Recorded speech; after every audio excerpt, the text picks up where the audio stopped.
Today's episode has been brought to you by OfferingTree. Have you heard of OfferingTree yet? I love to use this to register my students for online classes, workshops, trainings, and also to share online videos of live classes, replay classes. OfferingTree is an amazing company who's really listening to what yoga teachers and studios need. Go to offeringtree.com/Shannon for a special podcast listener discount. Today's episode is also brought to you by 2 workshops that we are hosting. One is actually happening in real time today. If you're listening, if you've downloaded the episode, October the 24th, not to worry though. It is also going to be available on demand. So it's a Yoga for Pelvic Health 3.5-hour workshop. I am going to cover the foundational information that I wish every single yoga teacher knew about pelvic health, because there are a lot of questions that come up, and we as yoga teachers really need to know the answers to these questions. For example, one yoga teacher recently asked, do men also have a pelvic floor? And the answer is yes, 100%. Every single human is walking around with a pelvis and a pelvic floor, and it is important that we know how this works. To learn more and sign up, head on over to pelvichealthprofessionals.com. Another workshop that is happening November the 3rd, and the replay will be available for a full month, is called Blurred Lines, the Harmful Intersection of Diet Culture and Yoga.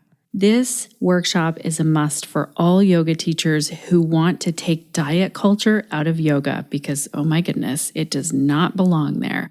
It's harmful, it's the opposite of yoga, and I am seeing it everywhere.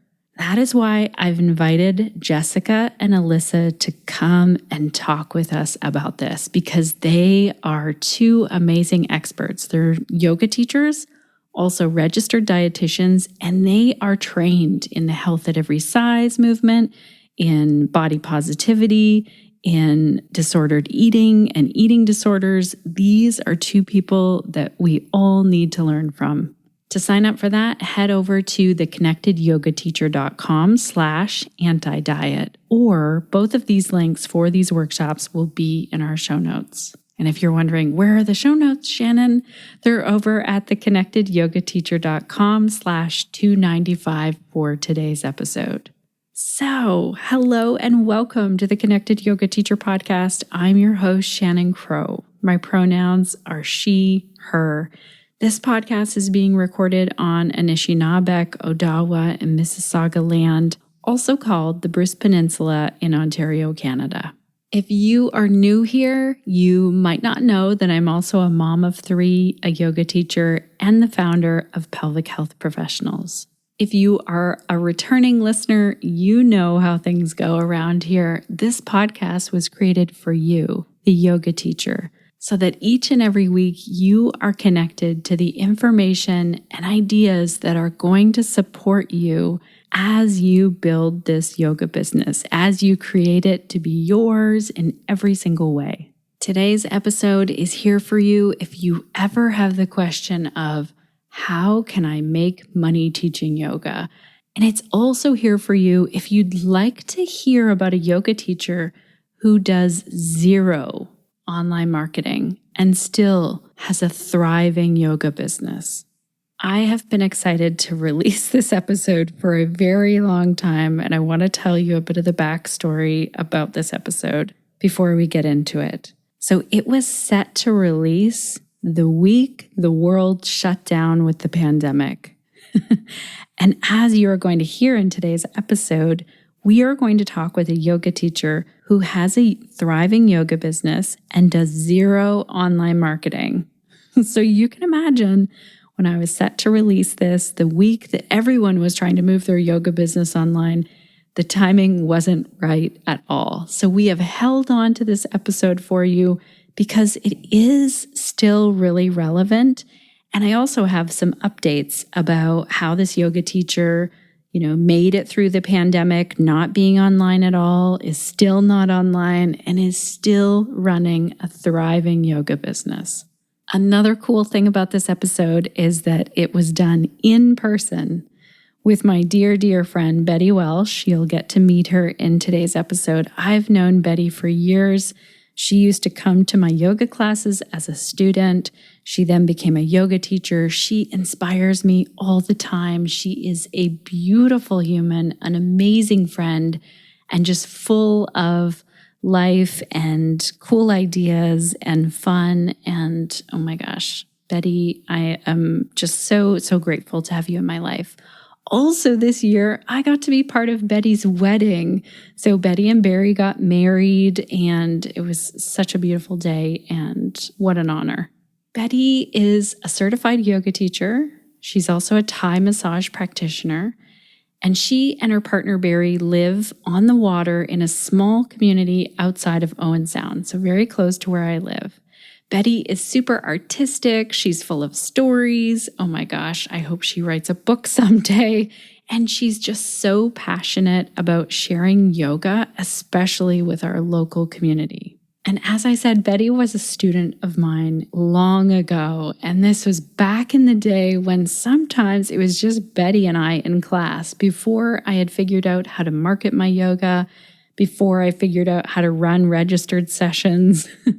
And our friendship has grown over the years, and I just love to see how she is sharing yoga. And also, I can't wait until you hear how she's making money doing it. Oh, one other note before we dive in and you get to meet Betty, she is also super humble. So she is not into bragging. It took a lot for me to tell her, no, this is really helpful information. This is going to help other yoga teachers.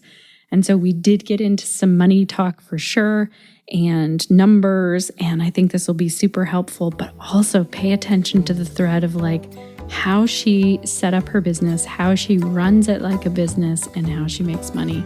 All right, let's get right into today's interview.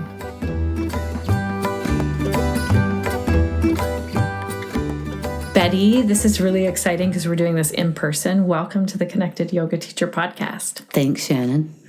I'm so excited that you're going to talk with us today because so often yoga teachers will say to me, I don't have a Facebook page. I don't have a website. And I have heard over and over again that these are the ways that I need to market my yoga business. And these are the ways to have a successful yoga business. That's why I wanted to get you on the podcast, because you don't have a website. You don't have a Facebook page. You're not on Instagram. Well, maybe you are. You're on Facebook, but just for personal and not on there very much. Mm-hmm. You don't send out emails to your students. No. So tell us, how do you get word out to your yoga students? How do you find yoga students? In conversations, just out in the public, just conversations I have with people. It comes up that I'm a yoga teacher. And so it's just being known. Right. And how long have you been teaching yoga? I think would it be 7 years? I think it must be. Yeah. And what is your specialty, do you think, as a yoga teacher? I would say my specialty would be an age group. Yeah. I would say 50s to 70. Okay. I have a student that's 80. But, I certainly have some younger ones, but the majority of my students are in their 50s or 60s. Okay. And then you teach out of your home studio, which is so cute. When did you open your home studio?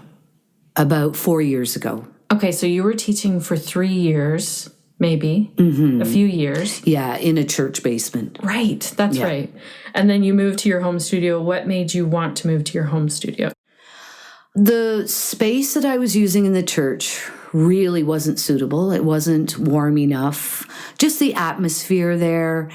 And then I had the space at home. It came available to me. I renovated to create the space. And it's been great because the space is small. It only holds 6 students. And because of that, I can't have drop-ins. Right. They have to sign up. So when I had the space at the church, I never had no one, but I had one student once, and then it would be anywhere up to 30 students. Right. Okay. So it wasn't consistent. And I don't feel anybody's going to get the benefit for coming once in a blue moon. Right. So by committing, they come once a week. I have some that come more than once a week. So they're going to see benefits. So also by committing, if they're sitting at home and it's snowing a little bit and, I don't feel like going. But if they've already committed and paid, they're going to show up. Right. So I'm so curious because you said, okay, a couple of things. I want to go right back to where you said you go out in your community to market and you talk to people. But not on purpose. Like right. It just happens. So it's not like you put it on your calendar, today's the day that I have to go to the farmer's market. I don't go knocking on doors. And so what's so interesting to me is that you have a few other things in place. I know that you have a sign out. Yeah, that's new. That's new. And people are seeing that, and it says Yoga with Betty. Is that what it says on it? And it has your phone number? Yes. You have business cards? Yeah, I do. Do you carry those with you all the time? No. You don't? No, I don't. I should maybe, but yeah, I don't. I love that because you're still talking to people, and it's not like then you have the follow-up of the business card and that's a success. I'm just trying for our listeners to figure out kind of your formula, even though I know before we started you were like, I think it's just from going out and talking to people and people just get to know me. But at some point, and so the other thing I want to bring up is that you have another business. You have a paint and wallpaper business that you've been doing for how long? I keep saying 37 years, but I think it's longer than that. Right. Yeah. So how did you build that business from the start? Same way. I guess from it, the only advertising I've ever done is I do have my name on a van. Right. Yeah. And that's how people know you. It's written on there. And it's just if I'm at someone's house, my work is visible, right? Their friends will come in and, they see what we've done. And then, so most of the people I work for are repeat customers or friends of my customers. So if you were to think of your 6 students, like maybe the most regular students who have been coming, how do you think they found out about you? I think originally when I taught at the church, they were people I knew, friends, right? And then when I transitioned to the studio, I had a date set and I asked the students that were my regulars at the church to come and see the studio. And that night they signed up for, I think I had 2 classes running at that time. And were they registered right from the start? They were registered right from the start. Okay. And since then, it's just kind of grown. So every time I have enough students to make another class. So students start coming in just by taking a spot when somebody's away. Or I'll say, if somebody wants to come and I don't have a spot for them, I'll say, I'll give you a call someday when somebody is away on holidays or whatever, and they come and give it a try. And they work in just as a fill-in. And then gradually I get enough and I'll create another class. Right. So last week I taught 9 classes. Okay. So is that your average, what you would do is 9 classes a week? I always have 7 classes. The 9 was because my classes run for 6 weeks, the series. Okay. And I usually have a restorative set in there. Usually it's 3 classes, right? Once every 6 weeks, 3 restorative classes. Okay. When someone signs up for a series or that session, it's 6 weeks. Mm-hmm. And how much is it for 6 weeks per person? $80. $80. So I'll let our listeners do the math. If they took 6 students times $80 times 9. $13.50. Around there, person. Yeah.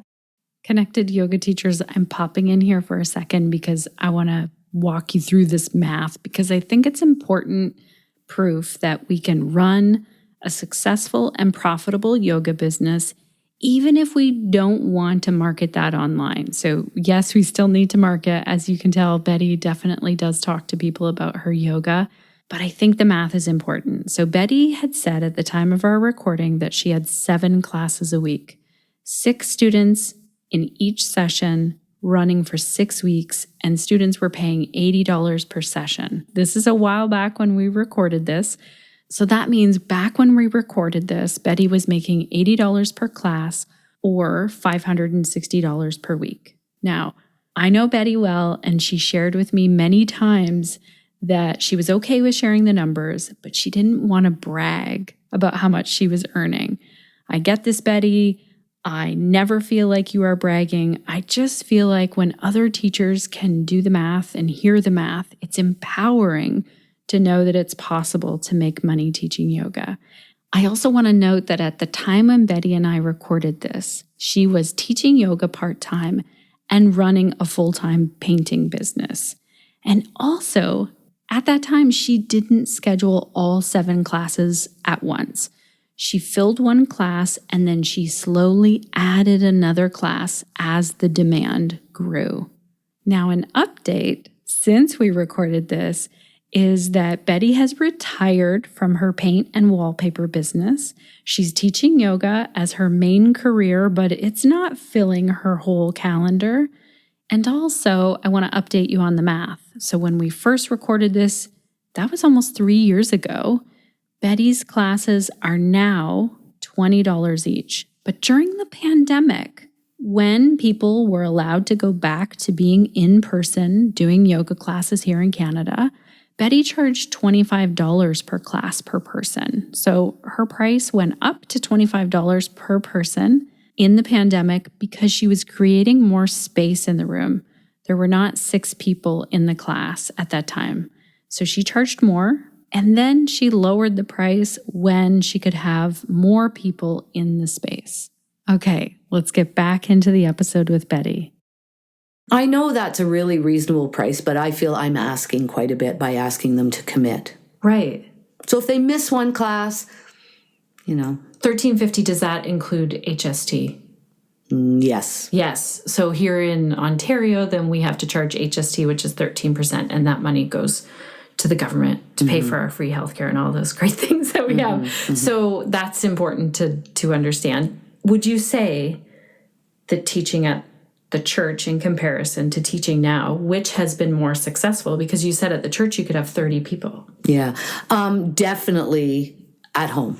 Right. Definitely. Having a studio with 6 people. That's what I really want to highlight, that even though your space is small, you fill it. Those are always full. But when you think, I make $80 every time I teach a class. Right. And it's guaranteed that I make $80. So at the church, I was paying rent.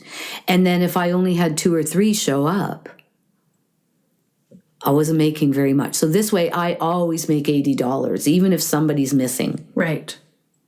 So in your nine classes in that week, I mean, you're getting close to $800 in the week. Yeah, but the restorative classes are $25. So they're more. Each, so they're more. Right. So this is what I really want to highlight to our listeners, that with no email list, no website, no social media marketing, nothing like that, you have built a really solid business.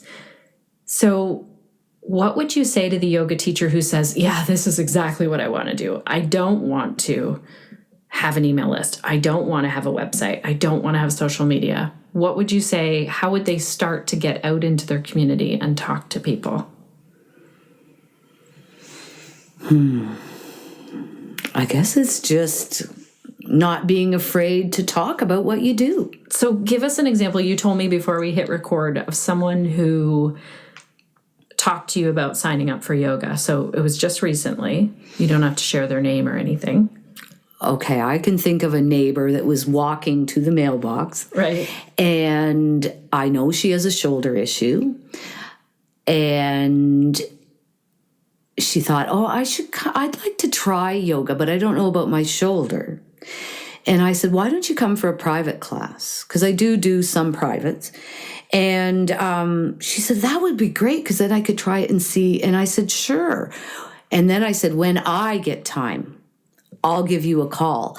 If you leave it up to them, it might not happen. Right. So I'm not afraid to call them and say, hey, we did talk about doing a private class. I have some time this week. Do you then write her name down? Do you go to your house and you write it down? I keep a list of, possible Yeah. So if they show a little bit of interest, sometimes they need a little bit of reminder that we had a conversation, and I'm not afraid to do that. You know, this is so interesting because I know as a customer of yours in the paint part of life, like you have painted, I think you're the only person who's ever painted in our house. I don't think I've painted any rooms in here. Only you have. And so I've told you, hey, I'm interested in painting this room. And then you will call me and say, oh, I have a window of time. I could come over and we could look at colors. Or, oh, this day is open. Do you want to paint that bathroom that day? And I don't feel like you're selling to me. I feel like you're taking care of me.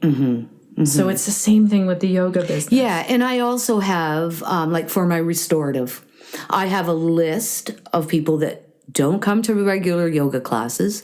They come to the restorative classes. And this is all usually just by text messages. Right. I will text them, say, restorative classes, like January 20th, let me know if you're interested. Do you have a text group on your phone or do you? No, I do it individually. My skills are not that. I should learn that. That's really nice, though, that you let them know. So that's your one way of letting people know. Yeah, text is how I communicate. That's amazing. I think that's something to look for in terms of an idea. And I'm thinking back to when I first started as a yoga teacher. The only way I communicated with my list was to call them. I called everyone and either left a message or talked to them about what classes were coming up.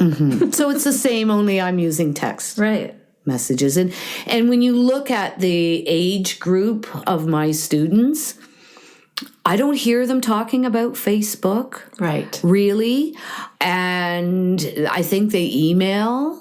Right. With family and stuff. But yeah, it's not really their thing. sort of look at how I like to communicate. And if it works for me, it's going to work for them. Yeah. That's perfect. I think it's amazing. So what are some of the things that you've learned in terms of, because here's another thing that I see you doing, is you will go to a health fair or something, and then you will meet someone. Like you're very skilled at making connections with people, and you're also very passionate about yoga. So those are two things that I think make it so it's not like you're selling something. It's like you're inviting someone and you're telling them about it. Is there anything that you can think for the yoga teacher who's feeling a little bit shy about talking to people in person about yoga? I think if you believe you have something to offer, right? If you believe in yourself, you can make someone else believe in. Right. That's so true. I see you doing it all the time, and you'll tell me success stories about your students, like, oh, my student had to go through and get an MRI and was afraid of closed spaces, and then their breath that they'd been practicing in yoga really helped them, and then they shared that story with you. Things like that. You're excited in general about yoga, so I feel like that's part of the magic. I also think that if you are going to offer something small and make people commit, because that's the only way it can happen, you have to offer something a little bit special. Right. So my studio is really well equipped. And I was thinking the other day how they're actually a little spoiled, to be honest with you. They come in and their mats are laid out, double mats. They each have like 2 thicknesses. They each have blanket all folded for them, eye pillow, a little pillow to place their head. They have bolsters, 2 bolsters each. It's very well equipped. So I don't know of anywhere else they can go and have that all set up when they walk in. So it is very special in that way. Yeah, I've been to your studio and it is perfect for something like restorative or any class. And you're right. I knew that going to your studio, I did not have to take a thing with me, not even my yoga mat. I knew that it was going to be all there and ready, which I love, actually. And you're right that you have all of the props. Like they're... But I'm able to do that because it's a small group. I mean, if I was teaching 12 students at a time, I couldn't afford to have all the stuff that we have. Right. And have enough for everybody. So the other thing I want to highlight is the way you have talked to me in the past about your business, in that you make your yoga money you keep your yoga money separate, and then you purchase your trainings and your props and anything yoga related with that money. Is there anything that you would add to that? Like how that kind of works? How you do your accounting is another thing, because you don't love to do it on a computer. No, it's not done by computer. But I think somebody could eventually build that they wouldn't have another job, but I don't think with a home studio. Like I'm just looking at it as my money to supplement my yoga addiction in the beginning. Right. But I kept it separate because I can make a living at my painting job. Right. So I kept it separate, and I don't know why. I just continue to save that money and put it back in. It's my savings. Right. It's my savings. It's so good. And so I can see what it's doing, right? If I just took that money every time somebody gave me the money and spent it, I really wouldn't see what I'm building. Right. That makes sense? It makes total sense. I love that you keep it separate and you know how much you're making. Like you really keep an eye on it. Connected yoga teachers, I'm jumping in here for a moment because I want to share some words from a yoga teacher who uses OfferingTree. So many of you hear me talking about OfferingTree, but I thought it'd be really great if you could hear from another yoga teacher. So recently, someone in the Connected Yoga Teacher Facebook group asked a great question, and I got permission to share the question and one of the answers from someone. So Carrie asked the question and said, "Howdy, what's the difference between Moments and OfferingTree?" And she went on to say, "I know there are fans of both in this group. Do you need a separate website for Moments? I'm an experienced yoga teacher, but starting from scratch, creating my online biz, and recently dissolved my previous website. I'm working with a web designer who says, quote, I dug around a bit more to better understand the many platforms and integrations you shared with me, and I can definitely see why OfferingTree is a front runner when deciding which tools to use. There doesn't seem to be many other self-contained options that don't require a lot of additional services and subscriptions. We don't want to end up with a Frankenstein of a website where you are dealing with multiple add-ons, plugins, and subscriptions to get all the features you need and will be growing into." So then Carrie asked for thoughts, and I'm so excited about this question because I think it's important that we as yoga teachers take a good look before we sign up for, a platform to host our videos or a platform to host our website or a software that helps our yoga students to pay and sign up. Now, I've used a lot of different softwares in my day. Many of you know I've used Schedulicity. I used to talk about them on the podcast. I've used MindBody, and I've definitely used and am still using and loving OfferingTree.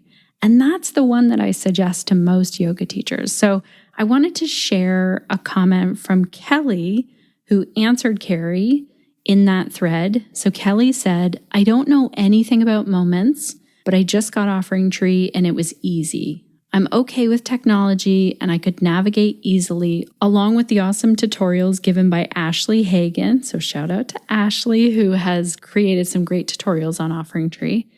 And Kelly went on to say, "You can do a 7-day trial and build your website. I was sold after the first day." Connected yoga teachers, this is why I want to share this with you, because Carrie and Kelly are having this conversation. Carrie has some questions, which one do I choose? Kelly's jumping in and saying, "You know what? I don't know Moments, but this is my experience of using OfferingTree." And the great thing is that the conversation continues in our Facebook group. So I'll make sure to include a link in the show notes if you want to see some other comments from other yoga teachers. The show notes are over at theconnectedyogateacher.com/295. And then I also wanted to give you an update because Carrie then, when I reached out and said, "Can I use this question? I think it's really handy for the podcast," said that their web designer friend says, based on her research, she thinks OfferingTree looks like the best option right now. And she was going to let me know if she had any questions or if she wanted to be connected with the OfferingTree team. So I wanted to share that with all of you. I also want to remind you that we have a podcast listener discount. You can find that over at offeringtree.com/Shannon if you decide to sign up with them. And if you have comments about OfferingTree, let us know. If you have questions, let us know. And also, if you have suggestions for the team over at OfferingTree, reach out to them at any time. support@offeringtree.com. They are listening to what you need. Alrighty, let's get back into our interview with Betty.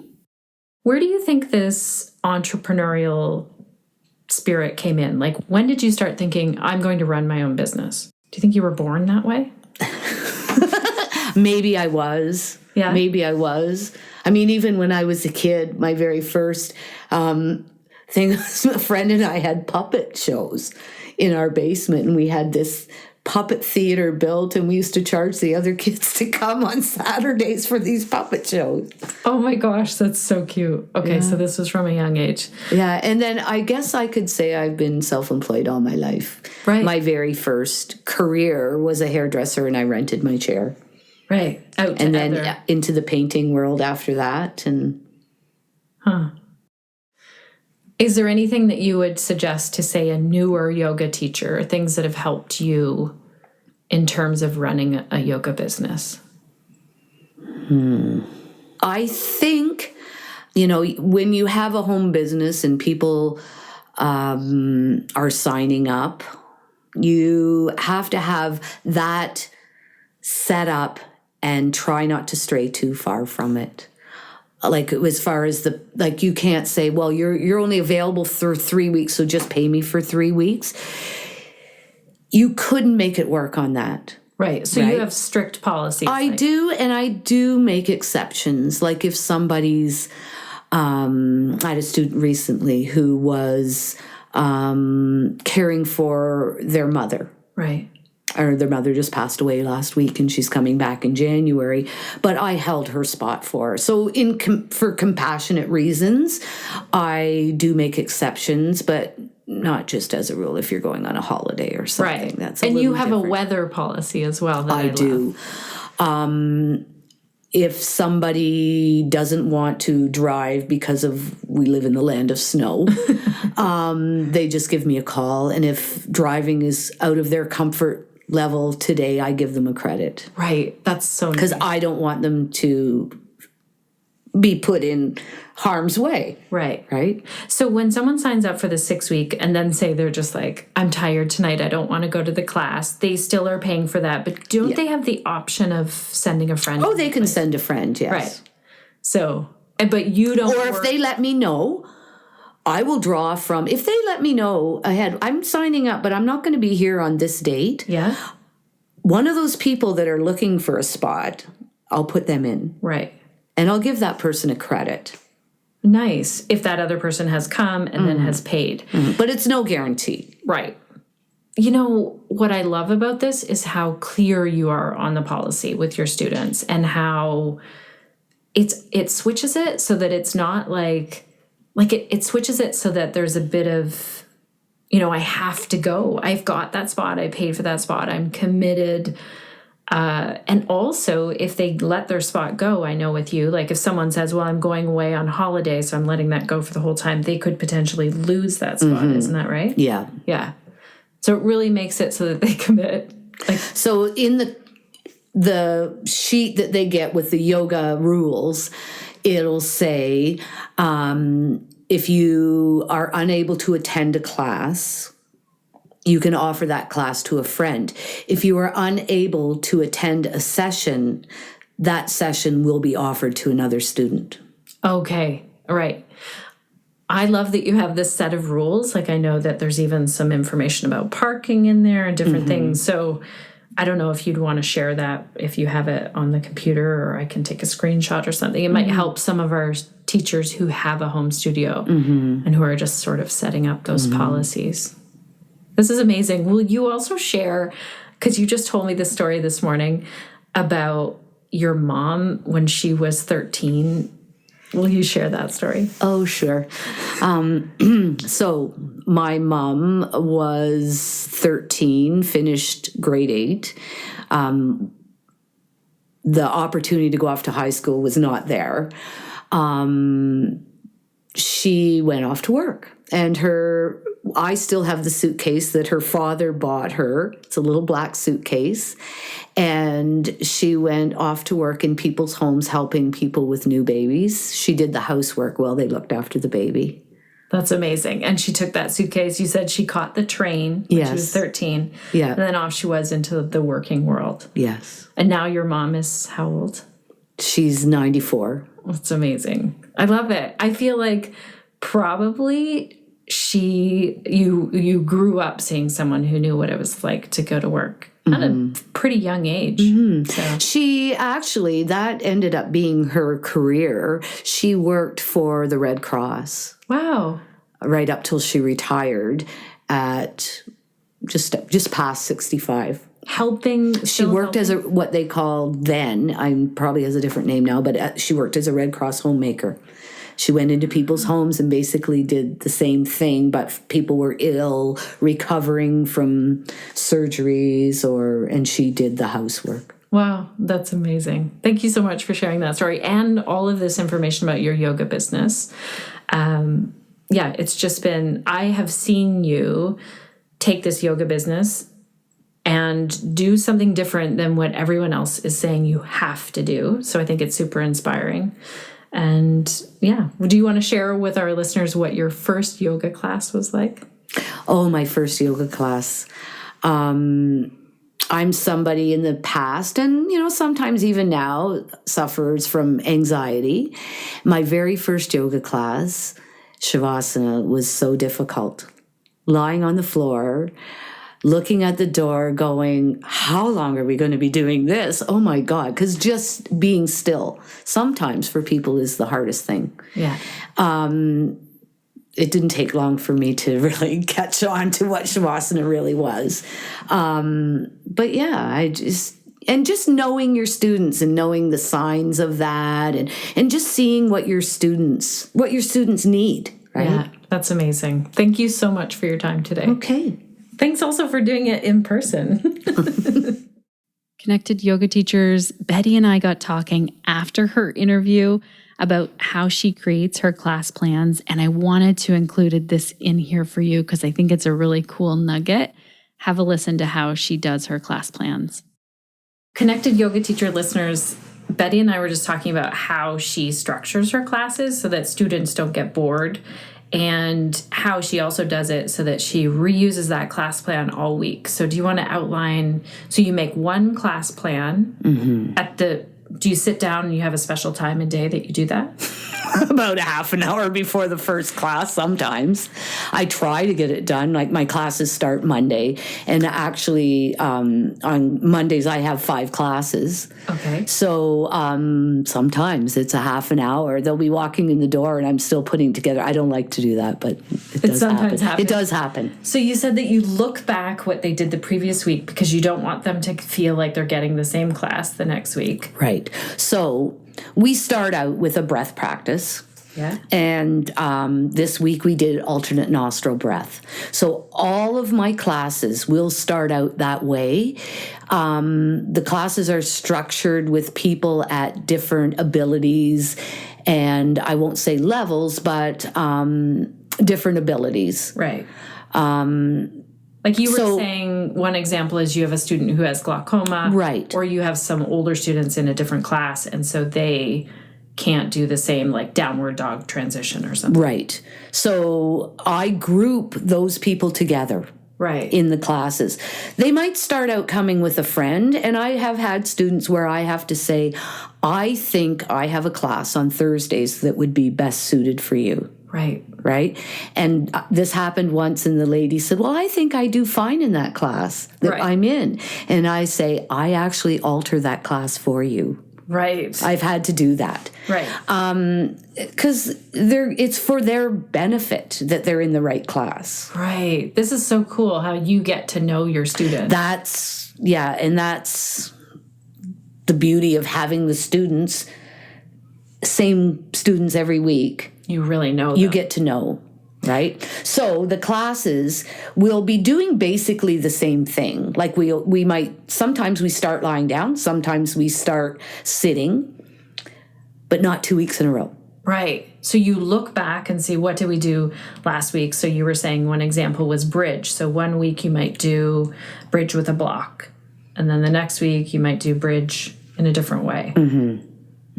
So you also were saying that you have books and books of these class plans. You write it all down. But I don't follow it exactly. Right. Yeah. Sometimes you go off of that.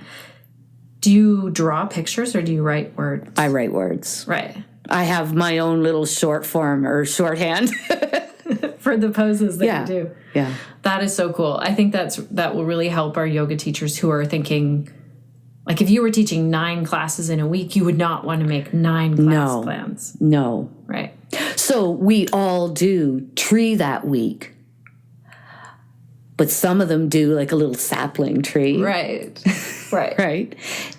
Yeah. So that's the pose is tree pose. So what happens if someone's going twice a week? They know that it'll be relatively the same. Right. Which is and they're fine with that. Yeah. Oh, that's so cool. Thank you for sharing that. Okay. Oh my goodness, Betty, thank you so much for all of your wisdom. Thank you for just being the amazing human that you are, for teaching us today how you run a very successful yoga business without using email, without using a website, without doing anything online, but you are still talking about yoga wherever you go. I think that's super important for us to remember. Some of us might feel more comfortable doing this online. It's important to note that we need to be talking about our business so that people know about it. I'd love to hear your thoughts, Connected Yoga Teachers. What are your questions? What are your thoughts after hearing this episode today with Betty? Also, one key takeaway, and I hope you bring this into your own business, is I love how solid Betty is in setting her policies, her cancellation policy, her registration policy, how it works for her registered sessions. If there is one bit of homework that you could take away today, is ask yourself, do I have things set up like that? That doesn't mean that we don't make exceptions for people. Betty makes exceptions for people who, have something happen in their life, or she makes allowances when weather is an issue, which does happen where we live. So that is my one thing that I hope you walk away with, Connected Yoga Teachers. So all of our show notes, all of the links are over at theconnectedyogateacher.com/295. We are also going to link to Kelly and Carrie, who both, shared thoughts about OfferingTree today. I want to link to both of one has a website, one has a Facebook page. We'll link to those in our show notes so you can check them out. And we'll link to some upcoming events. So as I said, we have 2 workshops coming up. One is happening November the 3rd. Let's see how we can get diet culture out of our yoga spaces. We're really excited to have Jessica and Alyssa, both yoga teachers, also registered dietitians who are educated in eating disorders, disordered eating, and health at every size. This workshop is a must for all yoga teachers. I can't wait to join you in learning there. I'll be learning as a student in this workshop. You can sign up over at theconnectedyogateacher.com/anti-diet. Also, we have a lot of things happening inside of Pelvic Health Professionals. So to check that out, go to pelvichealthprofessionals.com. We have a Yoga for Pelvic Health series that I did, a 3.5-hour workshop, 2 amazing guest expert calls coming up in November and December. We'll be talking about hypermobility and menopause, all kinds of cool things happening over in there. Again, that's pelvichealthprofessionals.com. Next week on the podcast, I'm so excited because Stevie is going to be joining us talking about, can science and spirituality coexist? This is a really juicy conversation, Connected Yoga Teachers. I cannot wait for you to meet Stevie and hear this discussion. Thank you so much to Suzanne, Crunch, and Sinead, our team over here making the podcast happen. And also, thank you, dear listener. Without you listening right in this moment with whatever you're doing, this podcast would not exist. I am super grateful that you have spent the time here today. I'm excited to see how this inspires you. And I'm also curious to know, before our episode comes out next week, what will you be doing to stay connected to yourself, your yoga practice, and to your community so that you can share the yoga that lights you up? I'll try this again. So if you want to come, move a little closer to that microphone, and then you can just say your name. My name is Betty.